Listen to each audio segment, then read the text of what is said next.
मिठा मुँह गरीब ते कुछ रहम करे यार।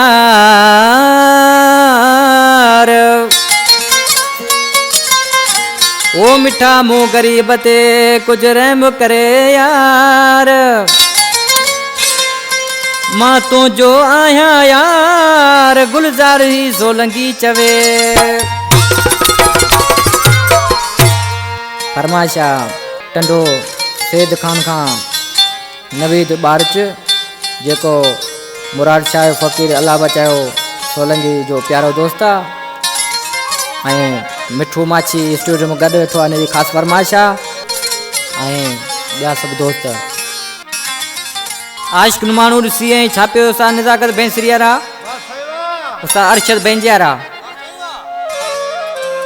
ओ टोरियूं थी दिलियूं दुनिया में टूटी दिल न यार थी। भली कर ज़ुल्म ते ॾाढो अलाह ते। भली कर ज़ुल्म ते ॾाढो अलाह ते। टोरियूं थी दिलियूं दुनिया में टूटी दिल न यार थी। भली कर ज़ुल्म ते ॾाढो अलाह ते। भली कर ज़ुल्म ते ॾाढो अलाह ते। बराबर उस्ताद मुज़ाकिर हुसैन।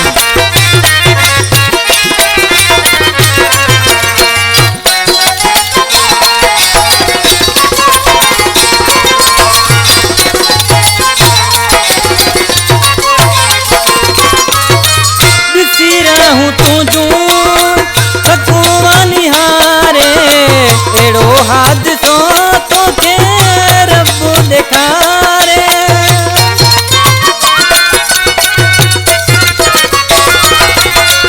ॾिसी रहूं तुंहिंजूं सकुआ निहारे। एड़ो हादसो तोखे रब ॾेखारे। रब ॾेखारे। ज़ालिम ज़ुल्मी पिटजी वेंदा थी। भली कर ज़ुल्म ते ॾाढो अलाह ते। भली कर ज़ुल्म ते ॾाढो अलाह ते।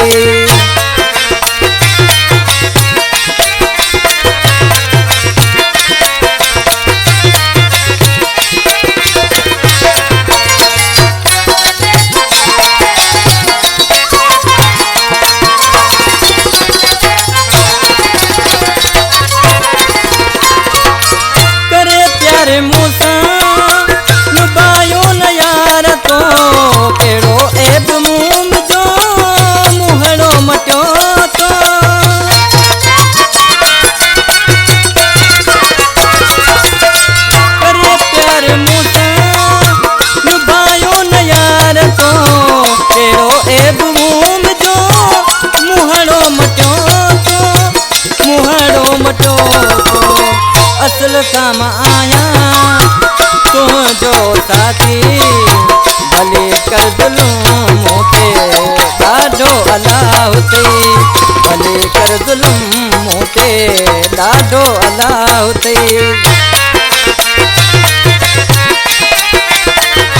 कलाम जी ख़ासि फरमाइश आहे इमदाद माछी मटियारनि खां नओं शायर।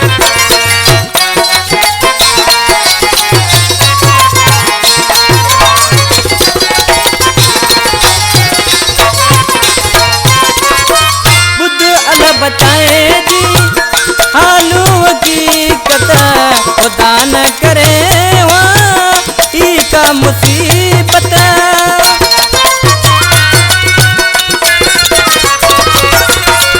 बुध अल्लाह बताए दी हालू हकीकत खुदा न करे ई का मुसीबत। ई का मुसीबत। सोलंगी जो भी हाल इहो थी।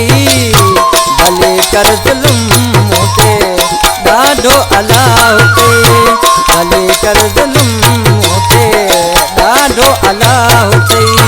कोयूं थी दिलियूं दुनिया में टूटी दिल न यार थी। भली कर ज़ुल्म ते ॾाढो अलाह ते। भली कर ज़ुल्म मूं ते ॾाढो अलाह अथई।